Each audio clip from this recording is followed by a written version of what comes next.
Do you tend to over-dramatize things?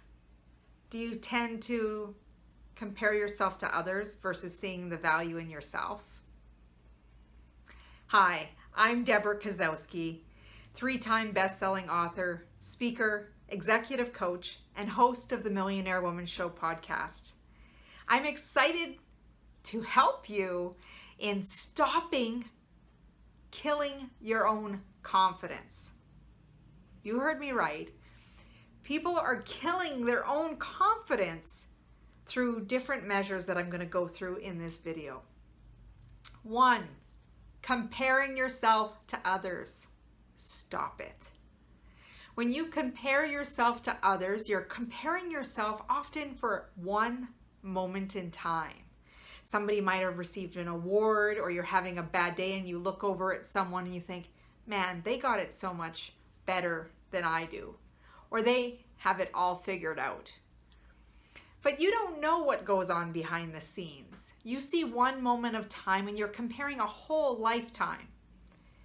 I guarantee that if you walked into that person's world and wiped out your whole past and where you are now, and you went to go live in that person's shoes, chances are you wouldn't want the whole lifetime. You just want that moment. So I want to impress upon you to start creating your own moments of time, your own places, because the only person you should be comparing yourself is the person you were yesterday, to be the best you can be today. The other thing is criticizing yourself. Don McGill-Ruiz has a book called The 4 Agreements. It's a game-changing book. I highly recommend it to everyone that I meet. One of the ones is always being impeccable with your word. And when I first was introduced to this book, I thought it's all about speaking kindly of others. And because you never know when those words will speak back to you. But one of the things with speaking impeccably about your word, it all starts with self. Whether you're leading yourself, leading others, running a business, being in your own life. It all comes down to being impeccable with the words you say to yourself. How often do you catch yourself in negative self-talk? Catch yourself criticizing yourself, saying, that was stupid, why would you do that? Or how come you did this? Don't you know any better? It's another thing to stop doing. It erodes your confidence. It takes you off your game because suddenly you're feeling pretty crappy and you're not going to take the actions you need to get the results that you want. So criticizing and that negative self-talk, taking yourself into a spiral that could maybe take you days to get out of, really isn't serving you. So what I want you to do is starting to shift that thinking, and as soon as you catch yourself saying something negative about yourself, I want you to say, cancel that. Stop it. And show up as the confident person you know yourself to be. Another confidence killer is perfection. Wanting everything to be perfect just so, and if it isn't, it's a failure. I have to tell you, when I think of perfection and having some failures, I think of artists. I think they are the most masterful people in the universe. Because if paint goes the wrong way or a color goes the wrong way, an artist knows how to shift a painting, maybe add a little color, maybe block something out, create something in there that you wouldn't even notice that something happened. I remember years ago, I was out at a winter festival with my son, and he was carving, he was chiseling this heart. It was a secret. He didn't want me to know what it was. And something happened that the chisel went a little bit deep and a little bit of chunk of ice had come off. And he was so frustrated. And I looked at him and he was about 6 years old, and I said, What's the matter? He goes, Mom, it's broken. I said, no, it's beautiful. Because for the artist, they only know where the failure or mistake happened. So what do we learn? We can learn so much from those things, but there's so much beauty in imperfection that it made it even more unique, extra special to me. So when you think about perfection, don't let that be your confidence killer that takes you off that game, that things aren't aligned, because some of the greatest imperfections can be victories. You see, Thomas Edison, it took him 10,000 times before he invented the light bulb. Imagine if he would have quit just because things weren't perfect. But it helped him adjust and move on course to getting toward where he was going to get. And what I love about that story is that there's persistence and there's perseverance, but there's a deep down belief that he'd figure it out. And I think all of us, instead of going to another confidence killer of overthinking things, overanalyzing things, that's something that we gotta carry with ourselves. One of my friends, Shawn Anthony, he talks about being hungry like a rookie. And I think it's so powerful when you think about being hungry like a rookie, that you are going to work hard, you're going to persevere, you're going to want to get things done.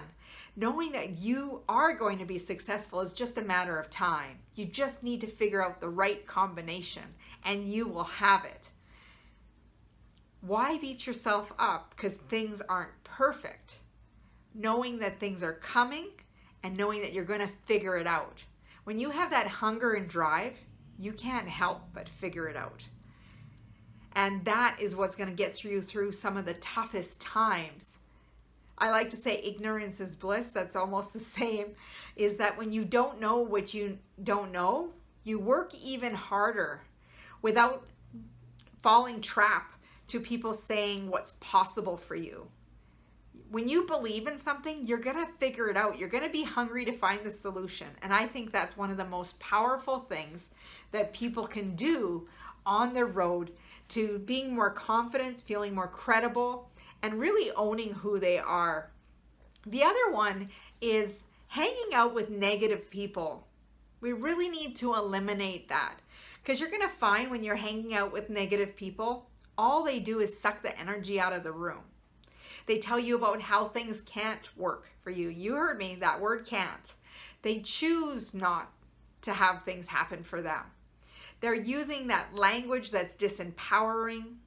They eliminate your excitement in your voice, that when you believe something's possible, it's like, it's not going to happen. And all of a sudden, your shoulders shrug, your posture changes, and you feel defeated. You don't want to take any action.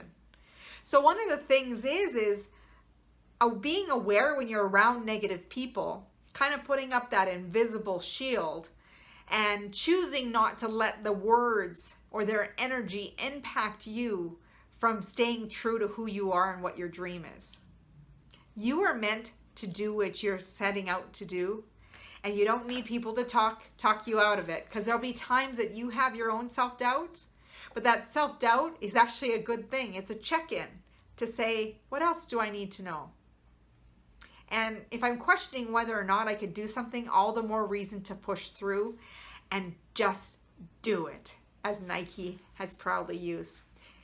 And the one thing that I was talking about was dramatizing everything.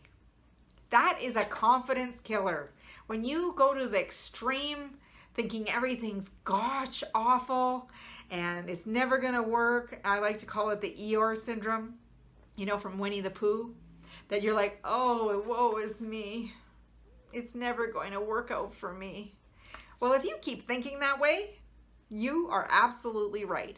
It's going to be like that for you. But if you can see the silver lining along the cloud, you can see the sun peeking through the clouds, you can see the possibility that exists around you, I want you to remember who you are. Say your name proudly and say, this is who I am.